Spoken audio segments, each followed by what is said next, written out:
Good morning. Thanks for joining us at 7 o'clock. I'm Tracey McCain. I'm Caitlin Nuclo. You're watching Eyewitness News here on the Wax, and it's a first alert weather day because it's really cold out there. Bringing you team coverage to keep you prepared for these cold temperatures. We'll start with, the scenery behind us. It looks so beautiful, but don't let looks deceive you. Yes. Meteorologist Jill Gilardi has your first alert forecast. Jill, if this picture could talk, it would say, it's cold. Yes. It's cold. It's so cold.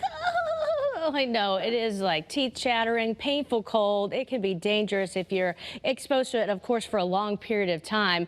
And we have 3 days in a row to deal with this cold. So firstly, first alert weather day, the cold air, and it's the wind combined with that it creates that feel, sub-zero to single digits, maybe at times in the afternoon hours in the teens, whoop-de-doo. So yeah, we're keeping a watch at that flag. It's pretty stiff blowing in the wind right now in Mystic, and sometimes you need a flag to really get a visual sometimes on the wind because there's no leaves on the trees. In terms of the gusts right now, it's not horrible, but these numbers are going to go up. Okay, so if you think, oh, that's not bad, we're going to get into that 30-40 mile per hour range as we head into this afternoon, so it's going to get even worse before it gets better. So a gusty wind, this is how it feels when you step outside. Most places it's in the single digits, and it's going to be that way for quite some time this morning, pretty much all early morning long, and then we start to see a slight difference, but the wind's going to continue to pick up. So really barely any improvement as we go through today. So again, the pets, short trips outside, the dogs, you make sure they have the sweaters on, you're staying warm and checking on folks, okay? Here's what the thermometer high temperatures are going to be. Goshen 22, 29 in Windsor, so we are experiencing below average temperatures, and that wind combined is going to create that very, very cold feel. So maybe getting up close to 30 in Old Saybrook, 31 Madison, and okay, Brantford, you may come in with the warmest temperature this afternoon, about 32 degrees. So we have the chill initially, and then we could be first alerting the weekend, first alert weather day of the weekend, depending on what that storm system does. We'll talk more about that a little bit later, but let's get an update on traffic with Caitlin. All right, good morning, Jill. Good morning, everyone. 7:02. If you're just joining us here on the Wax, we appreciate that.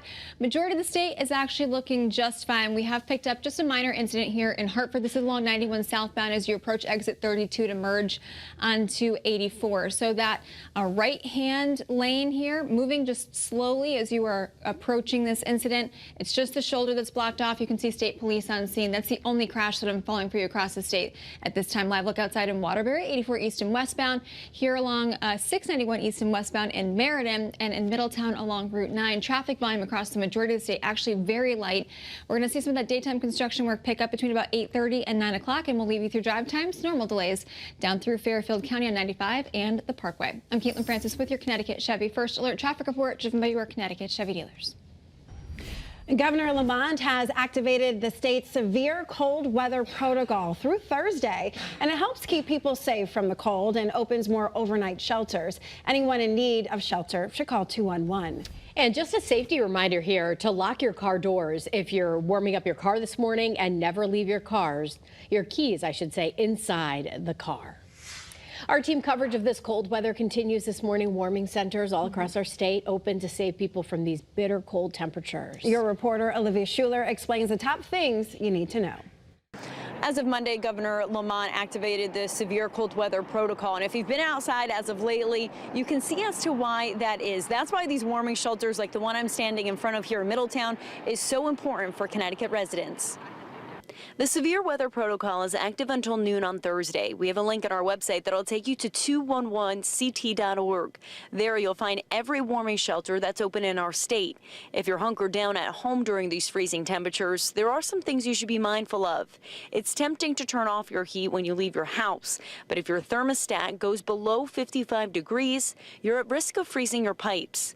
Fixing that comes with a massive price tag. To eliminate those chances, the vice president with Travelers Property and Personal Insurance says to do this. Leave cabinet, think kitchen and bathroom cabinet doors open if you're going to be away from home, or even if you are home. That helps circulate warmer air around the pipes that could be subject to freezing as well. Once again, if your home is without heat or you need a warm place to stay, your best line of defense is staying at one of these warming shelters. Your reporter in Middletown, Olivia Schuler, Channel 3 Eyewitness News. Right, when it's this cold, you might be thinking about hitting the ice to skate or fish. But before you step out onto those ponds or lakes, experts are reminding you to be safe. When you're going out there and we're checking out the ice, it's all about layering. The clearer the ice, the quicker it freezes. We want at least 4 inches of ice for an individual to be able to go out there safely. Well, check the ice depth first. You can use a drill or an auger, and in some spots, you might be able to see if the ice is too thin. The strength can vary between locations based on the size of the pond or the lake, the water's depth, its proximity to running water, and the current weather conditions. So a lot of play there. And with these cold temperatures sticking around for the next few days, it's a great time to download the First Alert weather app. Yeah, we'll send you alerts for what you need to know. You can scan the QR code on your screen right now to download the app or find it in your Apple or Google Play Store. Well, this morning, police are investigating a deadly crash in Durham. An elderly man killed in Durham has been identified this morning as 86-year-old John Festa of Northford. His pickup truck collided with another car yesterday afternoon on Route 17 right near Coe Road. We've also learned that the passenger in his truck and the driver of the other car were minorly injured. And a man from Ashford has died in a crash in Tallinn. Police say 68-year-old Robert Bickford lost control of his car, slammed into a guardrail on the exit 69 off-ramp of 84. The cause of the crash is still under investigation. Ella Grasso Boulevard is back open this morning after a serious crash in New Haven. It happened last night, and you can see here in this video a car went off the road right near Legion Avenue. 2 people were told were inside the car. One of them was treated for serious injuries. All right, everybody, Roger, Suzanne here jumping in from the First Alert Desk. This morning we've learned new information about horrific earthquakes in Asia, and we also have new footage of some of the wreckage. We know at least 95 people have been killed, and sadly, those numbers could go up. So I want you to take a look at your screen right now. You see where that camera shakes there? That's the moment a gigantic earthquake rocked Tibet overnight, right near the border with Nepal, about 50 miles from Mount Everest. So as you can see in this video, at this point, rescue crews have swooped in to try to save as many people as they can. They're doing this important work right now.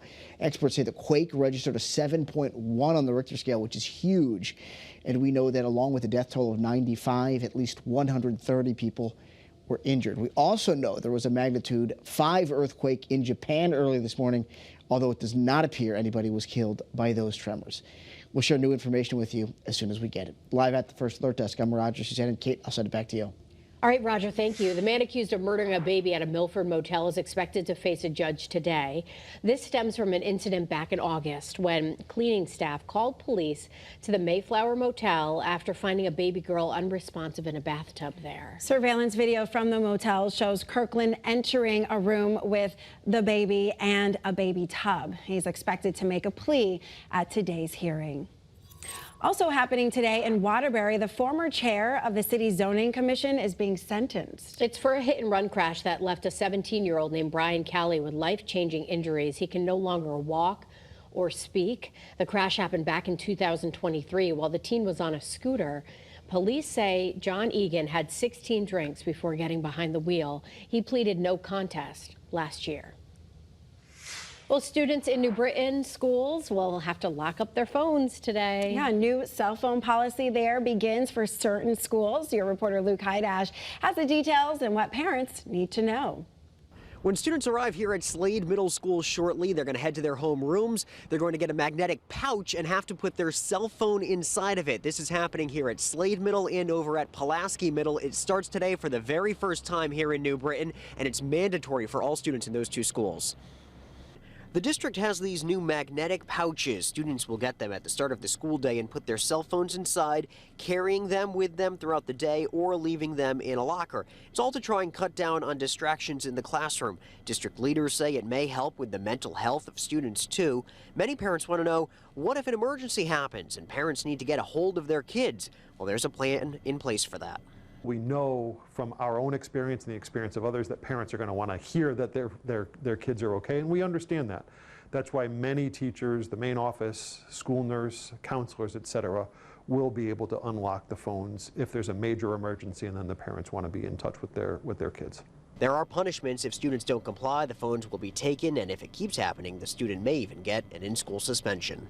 You'll notice this is only happening in the 2 middle schools in town. Could it happen at the high school level as well? The superintendent says it's not off the table, but a decision has not been made yet. In New Britain, your reporter Luke Idash, Channel 3 Eyewitness News. In Hartford, a group of displaced tenants will see their temporary housing expire on Friday. Now, the city has been paying for that temporary housing since a fire happened in August, forcing those tenants out of their units at the Concord Hills apartments. The city is billing the landlord $750,000 for that cost and says it might not get paid back if housing is extended again, and that families have had months to find somewhere to go. Hartford's mayor and the staff say he's been calling tenants to secure permanent housing, but the renters union says they haven't seen results. So we're going to keep pushing, we're going to keep communicating with the city, and we're going to keep fighting so every single person on the 15-degree day of January 10th knows where they're laying their head down at night. Now, the city says the landlord group, Gray Hill, still has not repaired the fire damage and that the mayor's office is pursuing legal action now. Still waiting to hear back from Gray Hill this morning.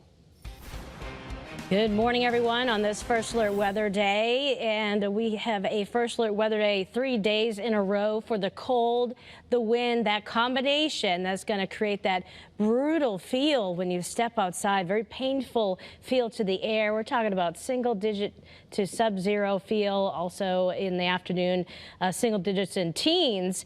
The temperatures in the teens, but it feels much colder because of that west-northwest wind blowing at 14 miles per hour. But the plus today, we're going to see a lot of sunshine, but yeah, cold sunshine. It looks a little choppy on the water there too, an indication of that breeze that is coming in from the northwest, the wicked wind, not witch, of the northwest. All right, 25 is the wind gust in Meriden, 24 in Groton. Here's what you need to dress for. Pretty much that single digit feel as we kick off the morning hours. A little improvement, and the wind is only going to get stronger as the day goes on. So first learning you about that. So again, it's the next 3 days pretty brutal with the cold, and then we're eyeing the weekend. We'll let you know what we know right now regarding that possible chance for snow coming up here in a few minutes.